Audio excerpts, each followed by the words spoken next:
everyone. Welcome to another edition of our leadership series. And I am with Kathleen Lisson today. This leadership series is all about, look, you've seen her name on the standard of care for lipedema in the United States. You've watched her TikTok videos and her Instagram feed. You know that she is a go-to authority in the world of lymphedema therapy. But who is she and how did she get where she is today and what's her vision for the future? That's what we're going to find out. So thank you for being here today, Kathleen. Thank you. And you forgot that I am also a cartoon superhero in the annual calendar. I will have to insert the photo. So every year Lympha Press does a calendar. And this past year, well, we started working on it early in 2022. But the 2023 calendar featured superheroes. So we had a Lympha League, and everybody that we had done webinars with graciously agreed to let us cartoonize them. So you are immortalized and a calendar superhero as well as all the other things that you are. But tell us your background, Kathleen. Yeah, well, I wasn't just born a lymphedema pinup girl. So actually, I came here. This is my second career. So my first career was in politics. I worked for the New York State Legislature. And my husband actually moved us from New York to San Diego with his job. So at that point, I wanted a career change. And I had found for my 40th birthday, we climbed Mount Kilimanjaro. And to prepare for climbing Mount Kilimanjaro as like a middle-aged person, you can't just like wake up one day and decide to climb it.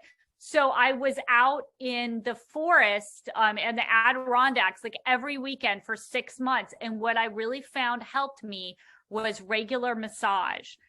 So that brought me to massage school. And then when I got to massage school here in San Diego, I discovered that there was a type of massage called oncology massage. And this was just, it's this one, and the theme in the interview, kind of the theme of my career is always like, let one thing change you, be open to let the universe show you one thing that can change you. And it was just such a revelation because my mother had been diagnosed with breast cancer when I was 9. And seeing her go through cancer treatment, I was too young to help her. But as an adult coming to this massage school and saying not only is, you know, like back in the 80s, it was like, don't lift more than 5 pounds, like don't exercise, and definitely don't get massages were not encouraged. And not only now they're encouraged, like you're able to get a massage if you have a cancer history, but it's actually encouraged because there's so many studies where massage helps to reduce the side effects of cancer treatment. So it makes you more able to finish your cancer treatment, which is the most important thing for your ongoing health, is to be able to go ahead and finish your full course of cancer treatment. So I was lit on fire. I was begging the instructor to like, let me sit in on the class before I even got my certification as a massage therapist. And she said, we can't let you actually massage people with cancer until you're a massage therapist. But she was willing to help teach me, because my hair was on fire, to learn more about oncology massage, learn everything that I could.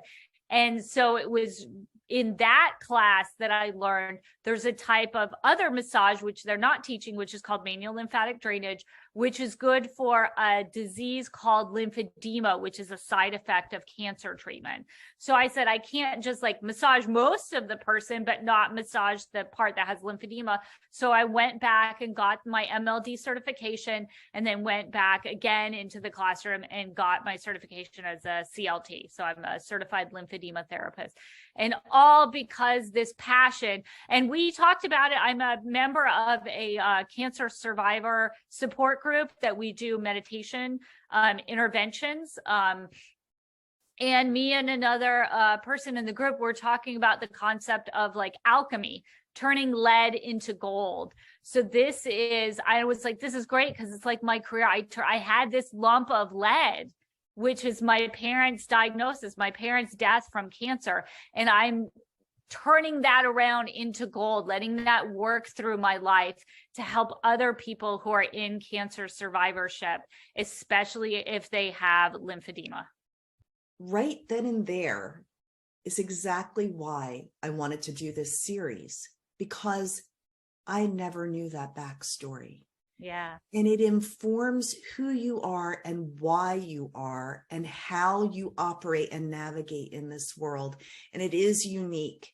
Kathleen, you really bring something unique. But I have to say, politics, did you always have a propensity or understanding of scientific things or medical things? Because, man, you talk in language that everybody can understand, and yet it's way deep.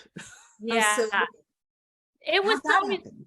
yeah. So my mother was a neurosurgical charge nurse in the 1960s in Boston. So it's the funny thing is, like, I learned Latin, I was too late as a Roman Catholic to learn Latin for the Mass. But my mother would have this game at night where she would touch my bones and tell me the names of my bones. And just like we were all, and this is way off topic, but like the birds and the bees was like, there was a diagram and I knew the proper Latin names for all of my sexual organs, because it was always like very matter of fact. And then this is what your body is, and own your body. There are no secrets. There's no dirty parts, like your body. And this is what's going to happen to your body as it grows up. So it was I was definitely raised in a medical household. And for the law, for being in politics, what I really liked about the politics is I got to travel around the state of New York and help the assemblymen do task forces. So I was really connecting the people with their elected representatives and helping them have their voice. And I think in my role, in all I do in this career, it's a different group of people, especially people with lipedema, people who often have no voice, and helping them find their voice and find the resources that they need. So we know the progression and how you got into massage and then manual lymph drainage, lymphedema therapy. You're a prolific author as well, and also a renowned expert on what happens after plastic surgery. So how did that happen? Yeah, and it's this really interesting. If you're open every day to learn something new, you'll let that one client that comes in make a difference in your career. And that was what it was. There was a lady who, for the lipedema, there was a lady, and she had her surgery with Dr. Amron in Beverly Hills, but she was originally from San Diego. So she wanted to go down to San Diego to recuperate. So she found me on the internet, and she called me and said, hey, can you help? It's liposuction, but it's for this disease called lipedema. And I was like, sure, I'll help you. I was doing a lot of post-plastic surgery liposuction. And I, in my naivete, which I think a lot of us have naivete, and this was way before the pandemic too. So it was several years ago. I thought, like lipedema, I learned a little bit about it in my CLT class, but I'm sure there's some information out there on the internet. So from my college, from massage college, we always gave someone the massage, and then we gave them information, gave them an idea, some homework to do to help keep them healthy. So I was like, I'll find something, on some medical website about lipedema and how you recover from liposuction, print it off really quick, and then be able to give it to her and be like, here's your massage, and here's some helpful tips that are widely known on the internet for this disease that everyone knows about, lipedema. Well, I found the goose egg online, absolutely nothing. And that I let that put the fire into me to make the lipedema treatment guide. I looked everything, a survey of the literature. I read all the literature and standards of care from different countries, and tried to figure out what I would do if a client was able to sit with me for an hour and say, how should I really, from soup to nuts, live my life with this disease?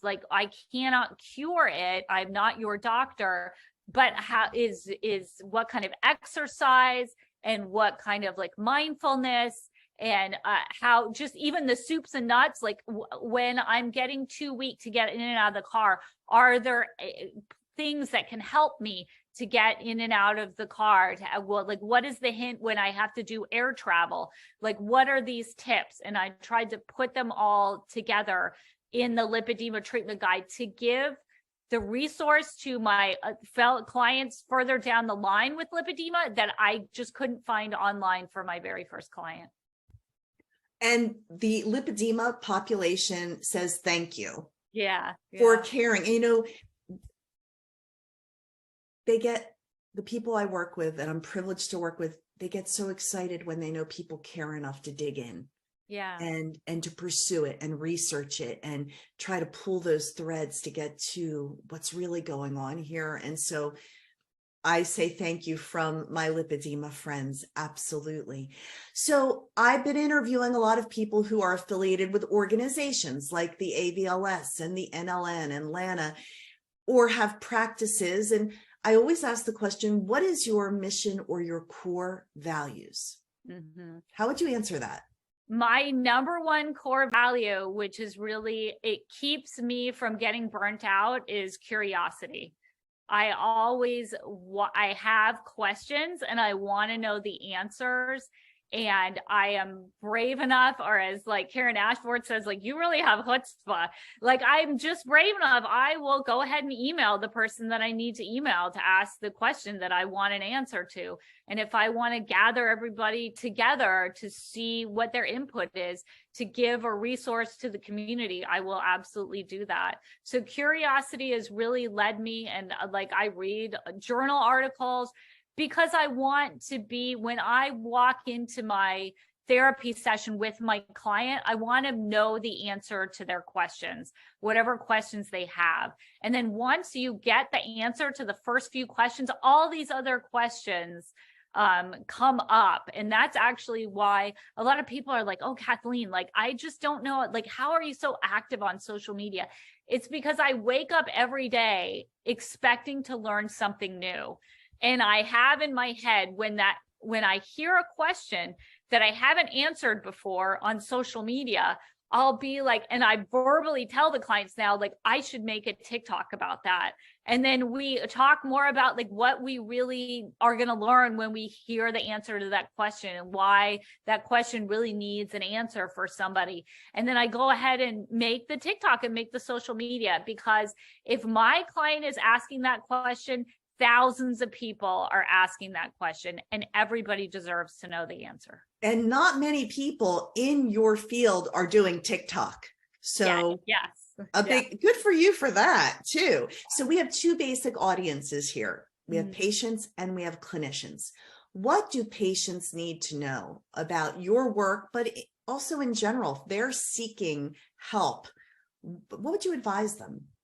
So if you're going to come to me, I'm going to be curious. I'm going to ask questions. I'm a team player with your medical care team. So you are at the center of your medical care team. You're the one, as the patient, who is calling the shots. We are here to help you. So there's no paternalistic, like, you should do this, I'm the expert, you have to just like lie there and like, you know, what your doctor says is true. And you can't, I don't know if you can find a client with lipedema that is willing to just be like, oh, okay, someone else told me, because they've been gaslit their whole life. They're having to get their own research and come to their own conclusions. So today's patient is the people who come into my office they are in charge of their own healthcare, and they're looking for answers and they want expertise. So I'm an expert in my scope of practice in my area, and I look forward to working hand in hand with the other experts on your team. And together, we're going to get you all the resources that you need to be in the best health that you can. Knowing that they will not be gaslit is so important. So excellent. Now, that team of experts, we know you're very connected in the community of clinicians. So what do clinicians need to know about you and also in general? Yeah. I'm a colleague. I'm always open. You can email me. A lot of people contact me over Instagram. I'm very respectful with the care team. So if we need to refer someone back to their surgeon for a question or their primary care physician with a question, that's where we'll go. And I absolutely love, like my colleague Karen Ashforth, like we're experimenters and we're like love to read the research. So I have people like share research with me and I love reading it. For better or for worse, I've managed to stay married for 10 years and my husband may wake up and I may be on the computer on PubMed, like click clack, and my husband may go to sleep and one of us may be on the computer on PubMed. But that's how I think all of us, if you have the passion, it's not just 9 to 5. Yeah, you're doing what you were born to do. You love it. It shines through everything that you're saying here. So with that, when you think of your favorite story, your favorite success story, one that really lights you up, share it with us today. Yeah, I thought about that. I really like that question. And it's great that we answered it right after I'm talking to clinicians, because it's actually one that I think will make clinicians smile. And that is, I like taking what we learned in the CLT class with the foams, with the textured foams, and what we're learning in the conferences that we have and applying it to plastic surgery clients.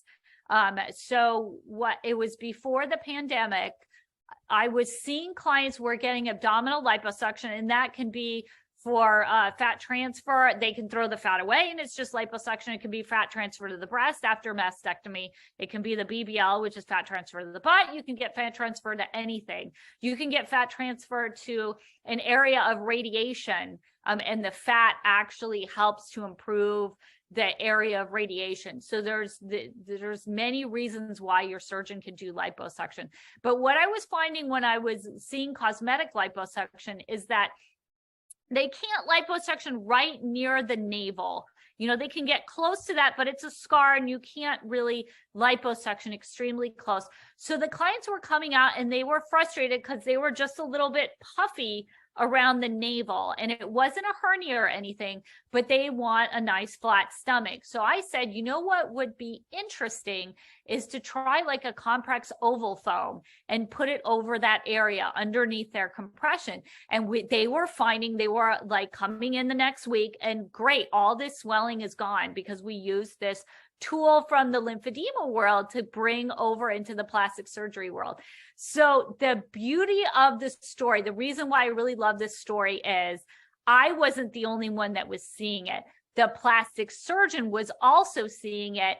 And I am so honored to get referrals from plastic surgeons who not only are they good at their craft, but they respect that I'm good at my craft. The first time that I had a new client come in and they already had an oval foam on, I said, you know what, like my little technique has like jumped over the fence and now it is being used on all clients even before they come and see me. So to be able to, I think a clinician will know like that's an important thing, like just like the lipedema, the standard of care for lipedema in the United States, putting something out and having someone else see the value in it and take it and run with it, and that you can actually change how people are recovering for the better is like, it's an amazing feeling to have. I was just talking to Alexa Ercolano, who is now the marketing head for Lympha Press, and we were grappling with what do we call this series? And I kept saying, I feel like I want to call it the Legacy Series, because these are people whose work is going to last long after them. They are leaving a legacy, but we didn't want to be so forward thinking that we're not talking about the right now. So we decided on the leadership series, but what you're just talking about there is all about legacy, and you're helping to forge a path for many that will come after you. So what about the future? What's on your wish list for the future? In 2023, I'm going to go off in a few different directions. I'm always publishing a book because I'm always going to publish a book. I'm also working on an exciting project that I want to not reveal the details of just yet, but you'll definitely see it this spring.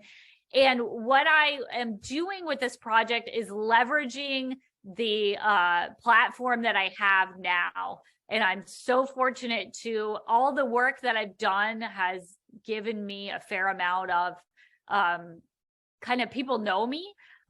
So once you can just like bask in that, or you can say, I need to like flip that and leverage it and put together a resource that everyone can benefit from, because people will work together with me on a project if they know that I'm the person that's doing the project.